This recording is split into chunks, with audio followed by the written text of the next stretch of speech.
Kenapa Nabi tidak bisa menulis? Tak bisa membaca? Ada hikmahnya.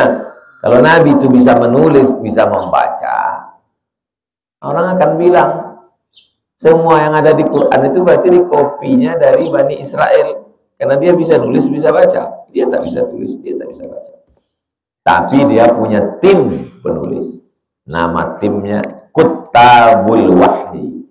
Kalau satu, katib. Kalau dua, katibani. Kalau tiga, kuttab. Ini Istana Siak. Di samping Istana Siak ada rumah kecil, kuttab.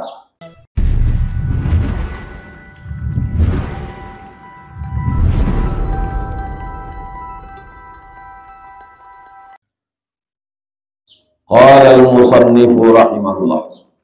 Imam Muhyiddin Abu Zakaria Yahya bin Syaraf An-Nawawi berkata, wa bihi wa ilaihi, dengan sanadnya. Wa an Abi Rib'i,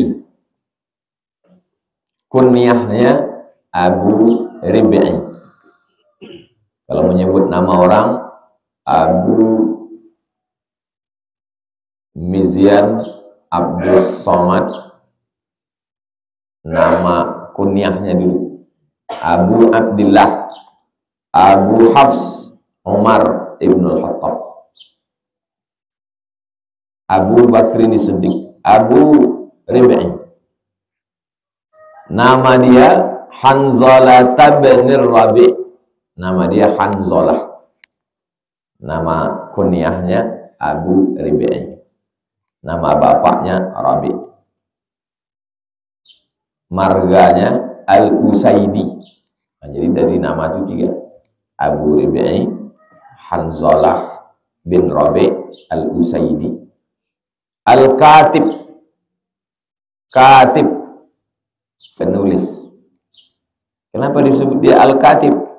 Ahadi kuttabi Rasulillah sallallahu alaihi wasallam. Dia salah satu penulis wahyu.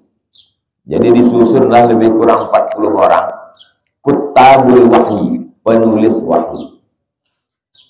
Kalau wahyu turun, dipanggil penulisnya. Tulis. Ditulislah wahyu itu di pelepah korma, di tulang onta, di batu yang agak lebar.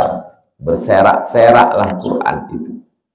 Ada di tulang onta, ada di pelepah korma.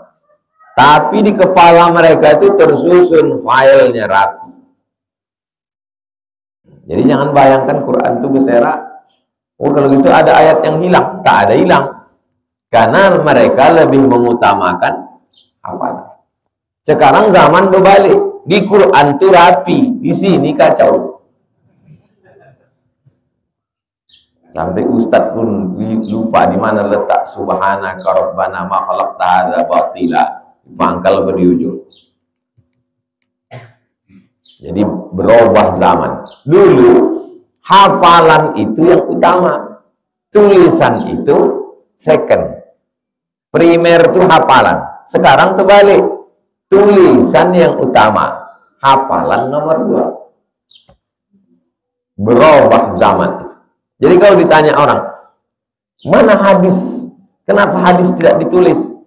Karena mereka lebih pada hafalan. Sekarang kalau ada orang yang mengatakan nggak ada tuh hafalan-hafalan tuh, nggak percaya saya pada hafalan, pergilah ke suku Talang, Talang Mama, Talang Perigi, Talang Jerinjing. Talang itu artinya kebun, Mama itu saudara ibu. Beda Mama sama orang Medan. Yuk panggil Mama kau, maksudnya emak. Kalau Mama bahasa Minang itu saudara ibu. Saudara ibu aku Mama dan. Jadi Talang Mama, kebun saudara ibu. Berarti Talang Mama. Suku Talang Mama. Suku Talang Mama tak menulis. Tapi kalau kita jumpa sama orang-orang tuanya, itu lancar mereka bercerita. Sebetulnya dari mana kalian Talang Mama? Dijawab sama orang tuanya. beraja ke Indragiri, berinduk ke Pagaruyung. Apa maksudnya? Beraja ke Indragiri, ikut kerajaannya, kerajaan Indragiri. Di antara mufti Indragiri itulah dia Syekh Abdurrahman Siddiq Al-Banjari, mufti Indragiri. Kerajaan Indragiri. Kerajaan Indragiri lebih tua daripada kerajaan Siak Serindrapura. Lebih tua daripada kerajaan Riau Lingga. Lebih tua daripada kerajaan Pelalawan. 4 kerajaan besar di Riau. Riau Lingga, Pelalawan, Siak Serindrapura. Yang paling tua itu kerajaan Indragiri. Beraja ke Indragiri, berinduk ke Pagaruyung. Jadi kalau begitu, dari mana asal mereka? Pagaruyung, Minangkabau. Lari ke hutan. Kenapa mereka lari ke hutan? Banyak dugaan. Ada yang menduga karena tak mau masuk Islam. Ketika Minangkabau masuk Islam, mereka lari ke hutan. Ada yang menduga karena perbedaan politik. Perbedaan politik. Habis pileg kalah. Akhirnya lari loh. Banyak dugaan. Itu jadi kajian kalian. Kajian antropologi. Bagi yang mau menulis. Tapi yang jelas bahwa sampai hari ini orang Sakai, orang Talang, budayanya adalah menghafal. Dan sampai detik ini orang Baduy di mana itu? Banten, Jawa Barat dulu, Banten udah pecah. Mereka mengharamkan tulisan, tak boleh tulis. Baduy dalam, Baduy luar. Mereka mengandalkan hafal. Jadi kalau di zaman sekarang masih ada orang mengandalkan hafalan, apalagi di zaman Nabi Muhammad SAW. Makanya mereka itu disebut dengan bangsa yang ummi, buta huruf. Wallazi ba'atsa fil ummiyina rasulan minhum. Allah yang mengutus kepada umat yang buta huruf seorang nabi yang juga buta huruf. Kenapa Nabi tidak bisa menulis? Tak bisa membaca? Ada hikmahnya. Kalau Nabi itu bisa menulis, bisa membaca, orang akan bilang, semua yang ada di Quran itu berarti dikopinya dari Bani Israel. Karena dia bisa nulis, bisa baca. Dia tak bisa tulis, dia tak bisa baca. Tapi dia punya tim penulis. Nama timnya Kuttabul Wahyi. Kalau satu, Katib. Kalau 2, Katibani. Kalau 3, Kuttab. Ini Istana Siak. Di samping Istana Siak ada rumah kecil, Kuttab. Dulu di Riau ini, anak-anak kecil itu sekolah, namanya sekolah Kuttab. Zaman uak kakak emak saya, di mana kalian belajar agama? Kami dulu belajar agama di Kuttab. Zaman saya nama itu berubah, tidak lagi namanya Kuttab, sekolah Arab. Pagi SD, sore sekolah Arab. Sekarang berubah menjadi MDA. Kenapa sekolah Arab? Karena belajar huruf Arab Melayu. Tulis Arab. Jadi istilah ini sudah ada sejak dari zaman. Salah satu penulis. Waktu perang Badar, menang umat Islam. Orang Makkah ditawan. Miskin, susah. Tak ada duit.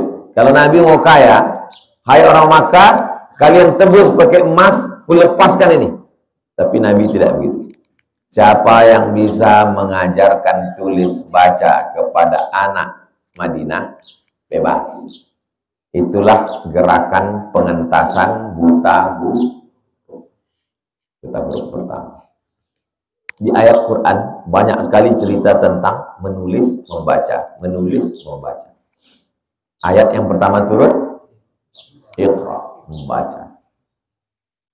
Makhluk yang awal-awal diciptakan Allah termasuk yang awal, Nun wal qalami wa ma yasturun, demi pena dan apa yang ditulis oleh pena. Padahal di zaman itu menulis adalah barang haram. Menulis barang yang sangat mulia, karena alat tulis belum ada. Macam mana orang dulu menulis? Diletakkan dawat di dalam mangkuk, diambil bulu ayam yang ujungnya ditajamkan. Barang mahal alat menulis waktu itu. Kertas tak ada, karena belum ada pokok saingon. Dari mana datang kertas? Kertas datang dari Cina. Mereka hancurkan buluh bambu, hancurkan jadi bubur bambu, dijemur kering, jadi kertas. Kertas datang dari Mesir. Ada pohon di tepi sungai Nil namanya pohon bardi. Kupas pohon bardi ini, disusun, satu melintang, satu membujur, ditekan pakai tanah liat, jadilah kertas. Sekarang jadi souvenir. Kalau pulang dari Mesir, bawa kertas namanya papirus. Kertas paling tua di dunia. Dari mana kertas ini datang? Dari pokok kayu. Pokok kayu di mana? Pokok kayu di Riau. Dimasukkan pokok kayu itu ke dalam blender, blender jadi bubur. Kayu kan hitam, macam mana memutihkannya? Dimasukkan batu kapur. Batu kapur nih mencuci kayu yang hitam tadi, getahnya hilang, putih macam bubur ayam. Getah kayu tadi menggumpal macam dodol. Diproses, proses jadi cair, baru dibuang ke sungai dengan bahan-bahan kimia. Tinggallah bubur tadi. Bubur itu bahasa Inggrisnya pulp, P-U-L-P. Kertas itu namanya paper, maka disebut dengan pulp and paper. Kertas yang paling bagus, yang paling halus, yang paling putih, yang paling mahal, itulah dipakai orang Amerika dan Eropa. Kertas yang paling buruk, yang kuning macam ini, itulah dipakai untuk kita. Kertas yang paling tak bagus dari ubi, maka disebut dengan kertas ubi. Asal diletakkan tinta di situ, melebar dia kemana-mana. Kertas yang bagus tuh halus permukaan, licinnya ini kesat. Barang mahal kertas waktu itu. Tapi Nabi sudah punya penulis. Hebatnya ajaran agama Islam. Sekarang banyak orang yang tak menulis. Saya mulai menulis perjalanan hidup saya sejak kelas 1 SMA 1993. Itulah awal saya menulis diari. Maka saya anjurkan kalian menulis. Saya tiap hari nulis, Pak Ustadz. Nulis apa? Status. Tak apa-apa, status bagus. Saya pun membuat, setiap saya pergi, saya ceritakan tuh, tanggal sekian aku di Ambon. Dari Ambon aku terbang ke Tual. Dari Langgur aku pergi berjalan ke Danar. Supaya apa? Kalau saya tak sempat menulis, nanti kalau ada orang mau menulis biografi, tinggal dia cari di Instagram saya, kapan Ustadznya di sini, tanggal berapa dia di sini, dia dicari. Menulis penting, karena dalam Islam ajaran menulis.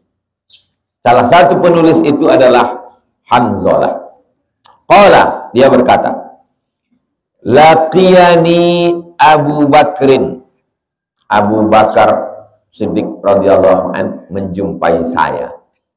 Faqala, Abu Bakar berkata, kaifa anta ya Hanzalah? Kaifa, how, anta, you, bagaimana kamu wahai Hanzalah? Ini dalil boleh kita kalau jumpa kawan, bagaimana kamu sekarang? Yang tanya saya, ini privasi saya. Mau saya bahagia, mau saya senang, bukan urusan kamu. Ini tidak mengerti ajaran Islam. Kalau datang saudara kita tanya, itu adalah ajaran Islam. Bagaimana keadaan Ustadz sekarang? Alhamdulillah sehat. Mudah-mudahan kita sehat. Jawab aja. Apalah susahnya menjawab? Kaifa anta ya Hanzalah? Bagaimana keadaan engkau Hanzalah? Ini juga dalil bahwa sahabat Nabi itu selalu care, peduli, bertanya keadaan orang. Sekarang banyak juga orang jumpa, tapi la salam wala kalam. Jumpa, senyum pun payah. Jangankan keluar duit, senyum pun payah. Jumpa, cuek, tak mau tahu. Kaifa anta? Bagaimana engkau Hanzalah? Qultu, tu aku, kataku, ku jawab. Nafaqa Hanzalah. Hanzalah sudah munafik. Bagaimana kabar kamu? Jumpa saya sama mahasiswa. Bagaimana kabar kamu mahasiswa? Saya sudah munafik Pak Ustaz. Hah? Hanzalah sudah munafik. Qala, kata Abu Bakar, subhanallah, maha suci Allah, ma taqulu, apa yang cakap kau ini, apa yang kau bilang, kenapa kau bilang kau munafik? Jadi sahabat Nabi itu dulu lebih banyak ke sini daripada ke sini. Aku dah munafik, aku dah banyak dosa, aku dah jahat. Orang sekarang, kau munafik. Kau. Bagaimana kabar kau sekarang? Aku sudah hijrah. Aku sudah ngaji. Tapi kalau kesalahan, kau setan. Kau. Kalau sahabat dulu enggak. Bagaimana keadaanmu? Aku munafik. Subhanallah. Maha suci Allah. Ma taqul. Apa cakap kau ini? Apa yang kau katakan ini? Ini jawab dia. Qultu. Kataku, kata Hanzalah. Nakunu inda Rasulullah sallallahu alaihi wasallam. Waktu kami di samping Rasulullah, namanya halaqah. Halaqah artinya lingkaran. Nabi duduk dikelilingi sahabat. Tak ada meja, tak ada kursi. Nabi duduk dikelilingi sahabat. Tak ada meja, tak ada kursi, tak ada mimbar. Nabi kalau khutbah bersandar di batang pohon kurma. Jadi mengajar pakai kursi, pakai meja, pakai mimbar itu bid'ah. Wa kullu bid'atin dhalalah. Wa kullu dhalalatin finnar. Datanglah seorang perempuan, ya Rasulullah, ya, indi najjar, aku ada tukang kayu. Pembantuku di rumah itu tukang kayu, najjar itu tukang kayu. Jadi kalau ada nama orang Pak Najar, tukang kayu. Mohon maaf Pak Najar. Aku punya tukang kayu. Kalau engkau mau ya Rasulullah, boleh kami buatkan mimbar. Kata Nabi, buatkanlah. Dibuatkanlah mimbar 3 tangga. 1, 2, 3. Naik Nabi di atas. Itulah awal-awalnya mengajar pakai mimbar. Tak pernah Nabi mengajar pakai kursi, pakai meja. Mengajar duduk di bawah. Makanya di pondok masih orang duduk di bawah baca kitab.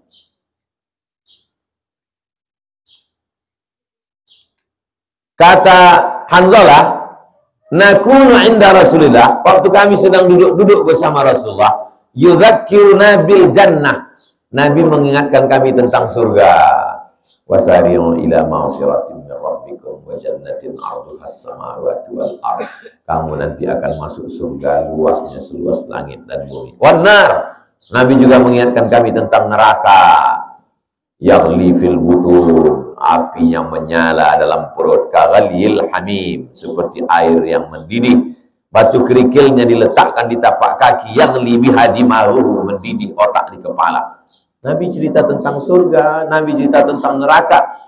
Ka'anna ra'ya'ain, seakan-akan kami melihat neraka itu dengan mata kepala. Ini dalil kalau ceramah itu isinya tentang surga dan kalau kau buat baik masuk surga, kalau kau buat masuk neraka. Datang orang sekarang, jangan cerita surga, jangan cerita neraka, karena aku tidak mengharap surga dan aku tidak takut pada neraka. Macam pernah aja dia masuk neraka. Sedang Nabi aja ceramah cerita surga neraka. Masa kau bilang Nabi tak? Kalau Nabi cerita tentang surga, Nabi cerita tentang neraka, ka'anna ra'ya'in, seakan-akan mata kami melihatnya. Ini dalil bahwa bisa jadi ada orang yang dibukakan Allah hijab sehingga nampaknya, tapi tidak dilihat dengan mata macam menonton TV lama. Dia hanya sekelebat, sekilas. Ka'anna ra'ya'in, seakan-akan kami menengok neraka di depan mata kami. Fa'idha kharajna, kalau kami sudah keluar dari majelis Rasulullah SAW, habis pengajian kami pulang, min indi Rasulullah SAW, afasnal azwaj, kami pun berjumpa lagi dengan istri, pulang ke rumah, duduk sama istri, wal aulad, duduk dengan anak-anak, wal bai'at, sibuk dengan urusan kesibukan. Nasina kathiran, nasina kami lupa, kathiran banyak, bai'at kehidupan, jumpa istri, jumpa anak, jumpa kehidupan, nasina kami pun lupa. Itulah makna cakap dia, Hanzalah sudah munafik. Munafik itu artinya apa? Munafik lain di bibir, lain di hati, munafik. Tapi Hanzalah lebih halus, dia memahaminya lebih halus. Kalau kami duduk dekat Nabi, Nabi cerita surga, Nabi cerita neraka, macam nampak kami surga neraka itu di mata kami. Tapi kalau kami sudah pulang ke rumah, jumpa istri, jumpa anak, dengan urusan dunia, lupakan. Berarti saya sudah munafik. Menurut Hanzalah. Tengok, bahwa sahabat Nabi berpikir sendiri, menarik kesimpulan sendiri. Berarti aku udah munafik ini, kata dia. Qala Abu Bakar, berkata Abu Bakar, fa wallahi, demi Allah, inna lanalqa misla hadha, kami pun juga macam ini, kata dia. Bukan kau aja begitu, Abu Hanzalah, kami pun. Abu Bakar senior, Hanzalah junior. Kau mengalami ini, kami pun begitu juga. Jadi kalau kawan kita bercerita tentang kekurangan, katakanlah kami pun begitu juga. Ini datang junior ngadu. Bang, aku kelepas ngaji sama Ustaz Somad, rasa-rasa di depan biji mata aku neraka. Tapi kalau aku udah balik ke kampus, kantin, jumpa sama mahasiswi, aduh, aku udah munafik rasanya. Mestinya si abang ini bilang, aku pun gitu juga. Ini enggak, memang kau munafik, neraka jahanam memang tempat kau. Kata Abu Bakar, inna lanalqa misla hadha. Fantalaqtu ana wa Abu Bakar. Maka saya, Hanzalah dan Abu Bakar, hatta dakhalna ala Rasulillah sallallahu alaihi wasallam. Akhirnya Hanzalah dan Abu Bakar datang menjumpai Rasulullah sallallahu alaihi wasallam. Faqultu, lalu kata Hanzalah, nafaqa Hanzalah ya Rasulullah. Ya Rasulullah, Hanzalah sudah munafik. Maksudnya aku. Ini dalil boleh ngomong menyebut nama. Kata Abdul Somad, aku Abdul Somad. Dan kalau kita ngomong menyebut aku itu sombong, kesannya. Aku, saya. Lebih lembut menyebut nama saya. Nama saya. Siapa menumpahkan air ini tadi? Ami. Ami itu maksudnya Sami. Dia sebut nama. Dia tak bilang aku betul. Melawan saya. Sebutnya nama. Nafaqa Hanzalah. Hanzalah sudah munafik ya Rasulullah. Kata Rasulullah, wa ma dzaka? Ma apa? Za kata tunjuk, ka itu. Ada apa? Wa ma dzaka? What happened? Kau ansip pendek. Qultu, kata Hanzalah menjawab, ya Rasulullah, wahai Rasulullah, Rasulullah. Tapi kalau masuk huruf nida, ya berubah jadi ya Rasulullah, salamun alaik, ya Habibullah. Salah tuh Pakcik. Rasulullah. Tapi kalau masuk ya Rasulullah. Kenapa baris atas? Munada, mudhaf. Allah mudhaf ilaih. Ya Rasulullahi mudhaf ilaih. Ya Rasulullah, ya Habiballah, ya Waliyallah. Ya Rasulullah, nakunu indaka, ketika kami di sampingmu, tudzakkiruna bin nar, kau ingatkan kami tentang neraka, wal jannah, kau ingatkan kami tentang surga. Ka'anna ra'yal ain, seakan-akan kami melihat surga neraka itu di biji mata. Fa idza kharajna min indika, tapi ketika kami sudah keluar dari sisimu, keluar kami, afasnal azwaj, kami pun berjumpa, berinteraksi, bergaul dengan istri, wal aulad, anak-anak, wal bai'at, kehidupan, nasina, kami lupa, kathiran, banyak, kami banyak lupa kan. Kalau gitu aku dah munafik. Faqala Rasulullah menjawab. Apa kata Rasulullah? Wallazi, wa demi. Wa itu artinya yang Pak Ustaz. Kalau wa biasa dan. Tapi kalau setelah wa itu baris bawah demi. Wallahu dan Allah. Wallahi demi Allah. Wal asru dan masa. Wal asri demi masa. Wasyamsu dan matahari. Wasyamsi demi matahari. Wasyamsi wa duhaha. Wal qamari idza talaha. Wan nahari, sumpah itu semua. Walladzi nafsi biyadihi, demi yang diriku berada dalam kuasanya, kuasa Allah maksudnya.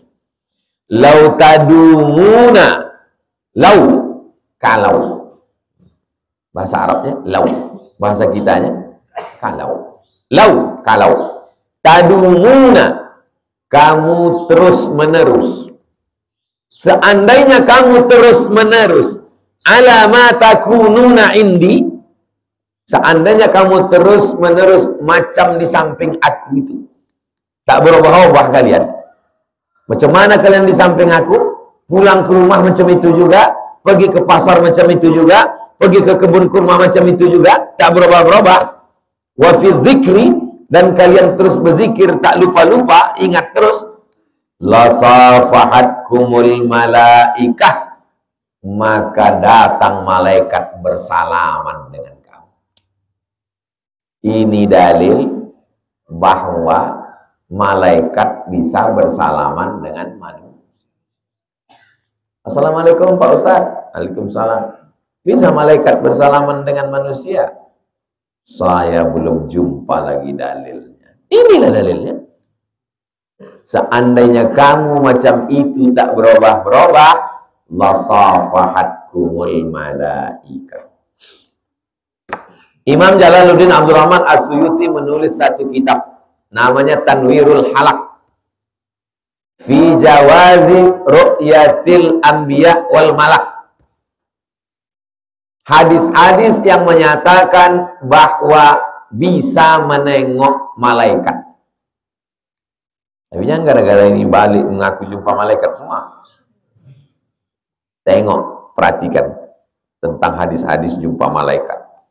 Waktu datang seorang laki-laki, rambutnya sangat hitam, bajunya sangat putih, bertanya ke Nabi, lututnya dengan lutut Nabi rapat. Habis itu dia bertanya kepada Nabi tentang iman, tentang Islam, tentang ihsan. Setelah itu dijawab Nabi, dia pun pergi. Nabi bertanya kepada Umar, Umar, tahu kau siapa tadi yang datang? Umar tahu atau tak tahu? Umar tak tahu kalau itu malaikat. Tiba-tiba lihat dan mengaku tahu malaikat. Maka jangan cepat mengambil kesimpulan. Mengaji hadis itu tematik. Kumpulkan hadis, baru kaji. Bukan semudah itu mengaku jumpa malaikat. Umar bin Khattab aja tak tahu kalau itu Jibril. Setelah dia pergi baru Nabi ngasih tahu. Zaka Jibril, itu tadi malaikat Jibril. Ini baru berangkat umroh sekali. Saya waktu di Masjidil Haram tuh Pak Ustaz, nampak saya malaikat. Cuman bentuknya putih, rambutnya putih juga. Memang banyak jamaah Pakistan, India macam itu.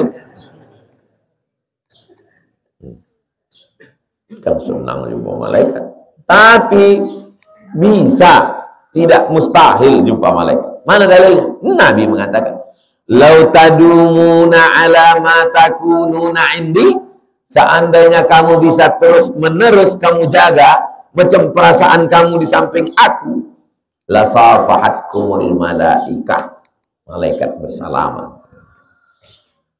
Ala furushikum, bersalaman malaikat dengan kamu, ala furushikum, di atas tempat tidur kamu, bukan di atas sajadah, di atas tempat tidur kamu datang malaikat menyalami kamu. Wa fi turuqikum, di jalan-jalan kamu datang malaikat. Walakin itu BUT, tapi ya Hanzalah, wahai Hanzalah, sa'ah wa sa'ah. Apa maksud sa'ah wa sa'ah? Ada masanya waktu kita sedang dekat dengan pengajian, dekat dengan Habib, dekat dengan Ustadz, full dia sa'ah, ada sa'ah. Pas balik ke rumah turun setengah. Jumpa sama kawan di kedai kopi, tinggal satu mata lagi. Diajaknya pula ke bioskop, no signal. Sa'ah wa sa'ah, sa'ah wa sa'ah. Saya menerjemah buku judulnya Sa'ah wa sa'ah. Saya terjemahkan semua ada saatnya. Sa'ah wa sa'ah. 3 kali kata Nabi. Walakin ya Hanzalah, sa'ah wa sa'ah. Salasa marratin. 3 kali diucapkan Nabi sallallahu alaihi wasallam. Jadi kalau begitu, apalah maksud ucapan Nabi ini? Maksud Nabi, waktu kau dekat dengan aku seakan-akan nampakmu neraka. Setelah itu kau pulang ke rumah, jumpa bini, jumpa anak, urusan dunia. Itu bukan berarti kau munafik. Memang begitulah, manusiawi. Sa'ah wa sa'ah. Tapi kalau kau bisa kau jaga perasaan kau ketika dekat aku, setelah pulang pun juga tak berubah, maka la safahatkumul malaikah, malaikat akan datang bersalaman dengan kamu. Tapi jangan ini dijadikan dalil nanti anak-anak muda, mahasiswa duduk sama kawan melakukan perbuatan haram, minum khamar, berjudi, main game online. Datang kawan nanya, kau kemarin tuh tengok ngaji sama Ustaz? Sa'ah wa sa'ah. Ada masanya ngaji, ada masanya mabuk. Ini pilihannya antara yang halal dengan yang halal, bukan yang halal dengan yang haram. Ngaji, habis itu pulang ke rumah, jalan sama istri, jalan sama anak. Tapi perasaan ini tak sama macam yang dirasakan waktu ngaji. Itu bukan berarti munafik. Nabi cuma mau meringankan beban kita. Kau bukan berarti munafik. Jadi kalau kita lihat sahabat itu memberatkan dirinya. Oh, jangan-jangan aku udah munafik ini. Nabi meringankan. Zaman sekarang terbalik. Jamaah meringankan. Ustadz memberatkan. Aku sebelum ngaji tenang pikiran. Sejak ngaji sama Ustadz ini berat kali ya. Kok gitu berhenti lah ngaji. Jadi saya ini walaupun saya Ustadz, saya mendengar pengajian juga di YouTube. Saya dengar. Oh, Ustadz yang ini nakut-nakuti orang aja. Ustadz yang ini ringan dibuatnya. Ringan.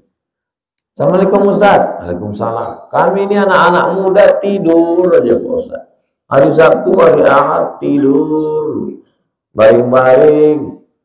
Kata dia, justru dengan tidur-tiduran itulah kau tak berzina. Dengan tidur-tiduran itulah kau tidak main judi. Lebih baik kau tidur-tiduran. Yang membuat sesuatu itu jadi ringan. Gitu caranya. Nah, jadi ada sesuatu yang meringankan. Tapi Ustadz ini pun menakut-nakuti, ini bukan dia jahat. Dia mau umat ini takut buat maksiat. Sedangkan Ustadz ini mau menganggap, mau menjelaskan ke kita bahwa perbuatan kau ini pun tak salah. Maka jangan ngaji pada satu guru. Imam Bukhari 2000. Imam Tabari, tengoklah riwayat Imam Tabari dalam tafsir Tabari. Banyak sekali qala fulan. Antum coba hitung guru antum sejak TK sampai S1. Berapa orang ada guru?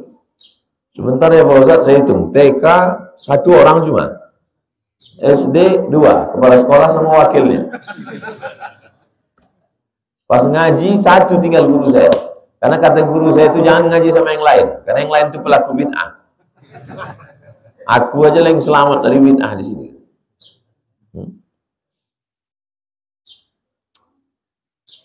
Itu salah sama ratin 3 kali. Salamun qawlan min rabbir rahim, salamun qawlan min rabbir rahim, salamun qawlan min rabbir rahim. Kenapa kalian ulang ini 3 kali?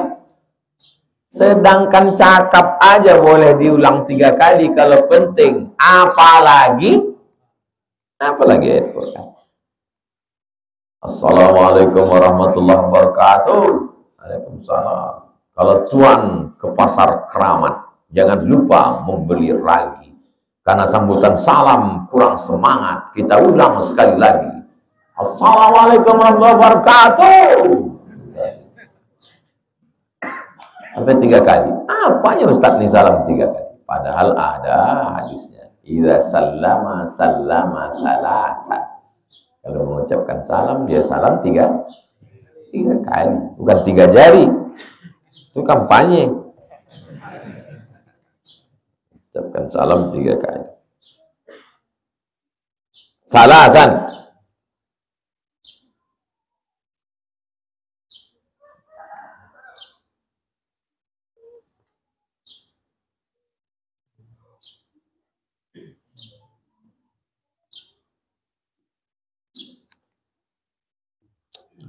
Rawahu Muslimun. Hadis ini ada dalam kitab Sahih Muslim.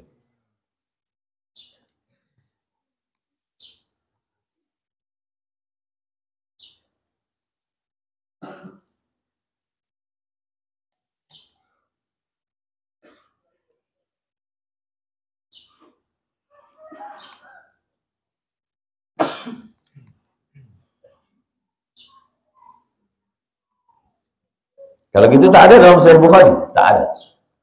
Macam mana Pak Ustaz bisa ada dalam Sahih Muslim, tak ada dalam Sahih Bukhari? Memang begitu. Ada dalam Sahih Bukhari, ada dalam Sahih Muslim, paling tinggi. Ada dalam Sahih Bukhari, tak ada dalam Sahih Muslim, nomor 2. Ada dalam Sahih Muslim, tak ada dalam Sahih Bukhari, nomor 3. Tak ada dalam Sahih Bukhari, tak ada dalam Sahih Muslim, tapi cukup syarat Bukhari dan Muslim, nomor 4. Di mana adanya? Dalam Al-Mustadrak, disusun oleh Imam Al-Hakim. Datang Imam Al-Hakim, ditemukannya syarat-syarat Imam Bukhari dan Muslim 5. Sanadnya bersambung, rawinya adil, rawinya dhabit, tidak ada syaz, tidak ada illat. Ditemukannya hadis yang cukup 5 syarat. Tapi tak ada hadis itu dalam Sahih Bukhari dan Sahih Muslim. Dimasukkannya dalam kitab dia. Nama kitabnya Al-Mustadrak. Tapi katanya Pak Ustaz, semua hadis sahih ada dalam Sahih Bukhari. Kau salah dengar. Yang betul tuh, semua hadis dalam Sahih Bukhari adalah hadis sahih. Sampai ke rumah dibaliknya. Semua hadis sahih ada dalam Sahih Bukhari. Bukan begitu. Macam mana tadi Pak Ustaz? Semua hadis dalam Sahih Bukhari itu adalah hadis sahih. Tapi bukan semua hadis ada dalam Sahih. 7.275 hadis. Hadis ratusan ribu. Ada dalam kitab Muwatta Malik, ada dalam kitab Musnad Ahmad, ada dalam Sunan Abi Dawud, ada dalam Musannaf Ibnu Abi Syaibah. Hadis usera-usera. Tapi Imam Bukhari menyusun kitab semuanya sahih. Setelah dijelaskan hadisnya, disebutkannya hadis, ini metode Imam Nawawi. Kata-kata yang sulit itu dijelaskannya. Contoh, qauluhu rib'iyyun bikasrir ra. Cara membacanya, ra-nya baris bawah. Kalau tak dikasih tahunya, orang bingung bacanya rub'i, rab'i. Rupanya yang betul adalah rib. Ada rupanya bisa membacanya atas bawah. Ada. Siapa nama kau? Tarmizi. Nama kau? Tirmizi. Nama kau? Turmuzi. Nah, yang mana yang betul? Tiga-tiganya betul. Tarmizi, Tirmizi, Turmuzi. Tiga-tiga betul. Itu siapa? Pak Basri. Itu Pak Bisri.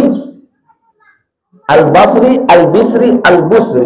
Tiga-tiga betul. Tapi yang masyhur Al-Basri. Imam Al-Hasan Al-Basri. Siapa ngajar tadi? Ustaz Somad. Ustaz Samad. Orang Makassar. Ustaz Samad gitu. Sampai ke Sumbar, Ustaz Same kan.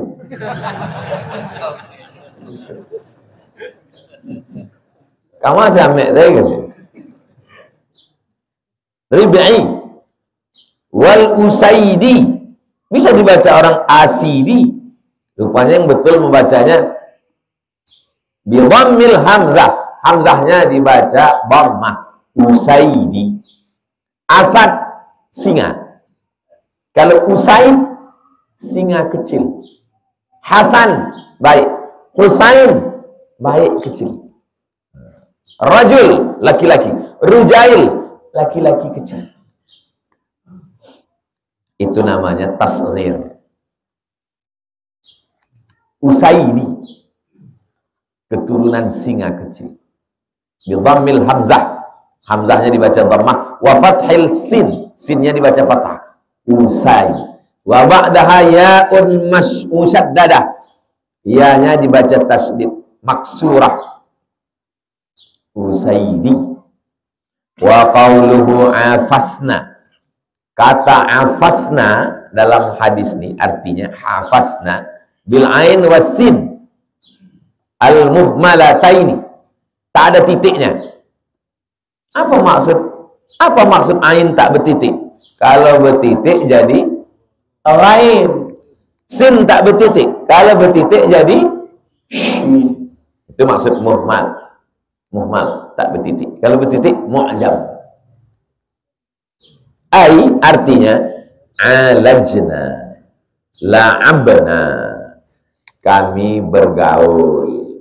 La'abna bersendagurau, bermain-main. Balik ke rumah bersendagurau dengan istri, bermain-main dengan anak. Lupa kami.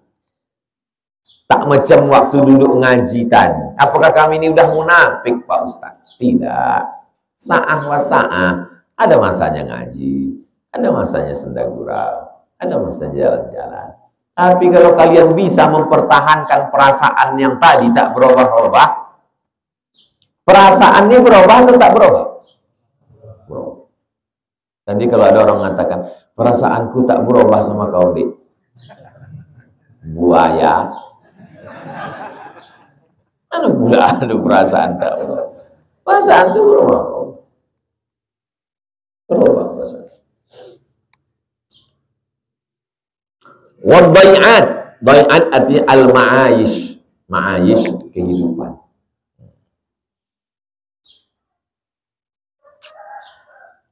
Habis satu hadis, berikutnya hadis 152. Sampai jam 6 baru kita jawab. Subuh ini dapat 2 hadis, alhamdulillah. Wa an ibni Abbasin, dari anak Abbas. Anak Abbas banyak. Fadl juga anak Abbas. Anak Abbas yang mana? Kalau antum jumpa dalam kitab hadis Ibni Abbas, maksudnya satu, Abdul, dari anak Ustadz Somad. Ada Sami, ada Mizyan. Sama tuh Pak Ustadz. Ada Sami, ada Mizyan. Dari yang mana? Kalau tidak masyhur penggunaannya tak boleh, karena orang bingung nanti. Tapi kalau sudah disebut anak Abbas, satu ini yang banyak meriwayatkan hadis, namanya Abdullah bin Abbas. Ani bin Umar, Abdullah bin Umar. Dari Abdullah bin Abbas radhiyallahu anhuma, Allah meridhai mereka berdua. Loh, kok berdua? Karena Abbasnya sahabat Nabi juga. Pakcik Nabi itu Pak Ustadz. Secara nasab pakcik Nabi, tapi secara ilmu hadis adalah sahabat. Aisyah itu adalah sahabat. Salah Pak Ustadz, Aisyah itu istri. Menurut ilmu hadis sahabat. Karena sahabat menurut ilmu hadis itu berjumpa dengan Nabi, beriman dengan Nabi, mati dalam keadaan. Nah, itu sahabat. Qala, dia berkata, bainaman nabiyyu yaktubu, ketika Nabi khutbah, yaktubu khutbah, idza huwa birajulin qa'imin, ada seorang laki-laki berdiri. Iza, tiba-tiba, huwa dia, birajulin, laki-laki, qa'imin, berdiri. Fasa'ala anhu, Nabi bertanya tentang dia. Kenapa dia ini? Kenapa dia ini berdiri dari tadi, kata Nabi. Faqalu, mereka menjawab. Kenapa dia ini berdiri, kata Nabi. Qalu, mereka menjawab. Abu Israel, Abu bapak, Israel bapak Israel. Nama dia Yusair. Nama dia Yusair, tapi dipanggil Abu Israel. Israel itu siapa? Israel Yakub. Nama lain dari Nabi Yakub adalah Israel. Isra artinya hamba, Tuhan. Israel hamba Tuhan. Nama itu bagus. Bani Israel ini mencomot nama. Bagus. Kok gitu ku kasih nama anakku Israel, Pak Ustaz? Jangan. Karena zaman sekarang sedang tak bagus. Zaman dulu bagus. Secara makna, secara sejarah, bagus. Isra, hamba. Tuhan. Israel, hamba Tuhan. Bahasa Arabnya Abdullah. Nama siapa itu? Nama Yakub. Bagus. Tapi diambil oleh orang Zionis. Dijadikannya negara namanya Israel. Nazara, si Abu Israel yang namanya Yusair bernazar. Apa nazar dia? Ayyakuma fis syamsi, berdiri di bawah panas terik matahari, wala yaq'uda, tidak akan duduk-duduk. Aku bernazar, kalau lulus nanti dapat judul skripsi ini, pas pengajian Ustaz Somad, aku berdiri sampai tenggelam matahari, kata si Abu Israel. Wala yastazilla, tak akan bernaung di bawah pokok kayu, tak akan bertenda, tak akan berpayung. Wala yatakallama, tak akan bercakap, berdiri diam. Wa yasum, dan tak makan, tak minum.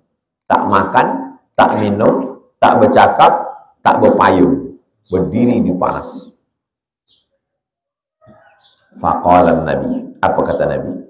Apakah kata Nabi? Oh hebat, memang mantap badan. Apa kata Nabi? Muruh, suruh dia, falyatakallam, suruh dia bercakap. Wal yastazil, ambil payung. Wal yaq'ud, duduk. Wal yutimma saumahu, puasa sunatnya terus, puasa nazarnya teruskan. Ada yang disuruh, ada yang dilarang. Apa yang disuruh? Puasa nazarnya tetap. Tapi perbuatan dia tak mau berpayung, kasih dia payung, kasih dia tenda. Perbuatan dia tak mau bercakap, silakan dia bercakap. Perbuatan dia tak mau duduk, silakan duduk. Bercampur perbuatan bid'ah dengan perbuatan sunnah. Berpuasanya sunnah, karena nazar menjadi wajib, selesaikan puasanya. Tapi 3 perbuatan tadi bid'ah dhalalah. Bernaung tak mau pakai atap, tak mau bercakap, tak mau duduk, hilangkan bid'ahnya, teruskan sunnah. Saya bernazar nih Pak Ustadz. Apa nazar kau? Kalau selesai skripsi saya semester nih, mabuk saya. Dan habis mabuk itu saya bersedekah sama kawan-kawan. Apa sedekahnya? Mabuk bareng Pak Ustadz. Tinggalkan yang haram, sedekahnya terus. Oh sedekah apa? Sedekah dengan yang halal. Gantilah sama teh manis.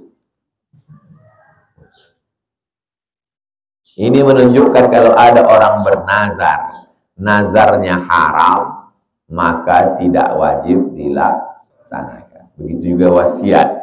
Kalau aku mati nanti, buatkanlah kain kafanku kain batik. Tanamkan di atas kuburku pokok ganja. Siramkan di situ khamar. Haram. Tak boleh dilaksanakan. Datang anaknya melakukan. Apa yang kami lakukan Pak Ustaz? Sampaikan ke dia. Haram. Tapi dia tak mau berhenti Pak Ustaz. Panggil BNN. Dia mau nanam ganja. Rawahul Bukhari. Hadis ini ada dalam Sahih Al-Bukhari. Bukhari bukan nama orang. Bukhari artinya orang Bukhara. Siapa dia? Muhammad bin Ismail bin Ibrahim bin Al-Mughirah bin Barbisbah. Atuknya yang kelima ini mu'allaf, masuk Islam. Asal agamanya Majusi, menyembah api. Jangan merasa berkecil hati karena kita bukan orang Arab. Jangan merasa berkecil hati karena atuk kita mu'allaf. Jangan merasa berkecil hati karena kita bukan keturunan Nabi. Karena Imam Bukhari pun bukan orang Arab dan bukan keturunan Nabi dan bukan asli Islam dari atu-atunya. Tapi namanya sampai hari ini 24 jam non-stop satu dunia ini menyebut Bukhari. Antum dalam kehidupan antum ada tak? Coba dalam kehidupan antum hitung berapa orang kawan, saudara yang ada nama Bukhari.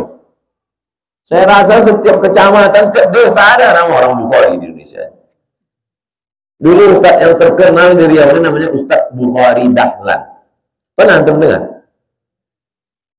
Berarti antum 2 kemungkinan. Pertama, tak pernah pengajian. Kedua, hidupnya ketinggalan. Karena Ustadz Bukhari Dahlan tuh waktu saya kuliah di IAIN 96, dia udah tua. Waktu itu mungkin umurnya udah 67. Kami masih baru waktu itu. 96, sekarang 2023, 27 tahun yang lain. Belum lahir kalian.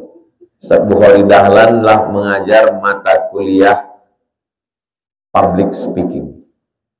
Kami mahasiswa baru. Kalian kalau ngomong itu harus ditatap orang itu. Kalau mengucapkan salam tuh dari kiri ke kanan, berhenti di tengah. Assalamualaikum warahmatullah, mati di tengah. Wabarakatuh. Allahumma firlahu warhamhu wa'afihi. Begitu jugalah 25 tahun akan datang. Ini yang semester 1 ini 25 tahun akan datang akan membacakan ini. Ustadz Somad dulu ada namanya Ustadz Somad. Kenal kalian? Tidak. Ada yang kenal lagi. Al-hayatu rihlatun qasiratun. Hidup ini perjalanan pendek. Memori orang pendek, tak banyak. Yang diingat hanyalah amal soleh. Ada lagi satu ustadz terkenal juga di Riau ini dulu, namanya Ustadz Sulaiman Abdullah, tinggalnya di Rumbai. Dosen di UIN. Mukanya orang Aceh, mukanya macam Arab. Bahasa Arabnya lancar. Tak datang dosen kami, dosen yang ngajar tak ada. Lewat dia di kelas kami. Tengoknya tak ada dosen. Hal indakum mudarris? Lah, Ustaz, masuk dia ke dalam, ngajar dia. Dia kalau duduk di kantin, duduk sama-sama mahasiswa itu akrab. Masuk dia ngajar. Tahu dia kami jurusan bahasa Arab, ngajar dia pakai bahasa Arab.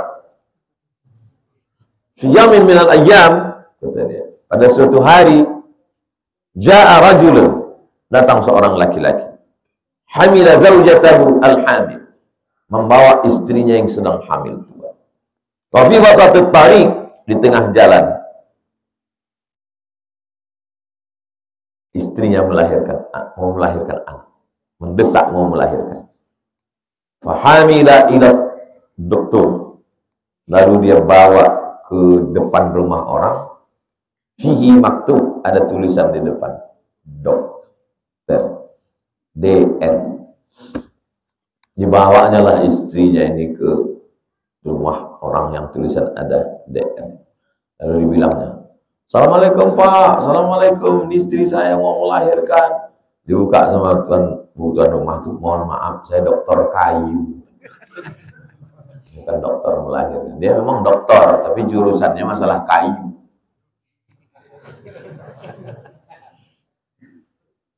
Tidak semua tulisan DR itu bisa menyelesaikan masalah, karena masalahnya lain, bukan masalah melahirkan. Jadi banyak dosen-dosen yang luar biasa yang kita ingat, orang baik. Tapi rata-rata yang saya ingat itu dua, yang baik sama yang garang. Kalau yang dosen setengah-setengah saya ingat. Ada dosen itu dulu garang. Sikit aja saya berbisik sama kawan saya, lemparnya kami pakai penghapus. Masih hidup sekarang. Garang. Tak hebat juga dia, walaupun hidup. Jadi antum buatlah baik, diingat orang. Karena kalau dikenal orang antum, siapa itu? Itu orang paling garang. Pas sudah tua, letoy juga. Bukan sampai tua garang. Itulah kaji kita subuh ini. Kita jawab beberapa pertanyaan.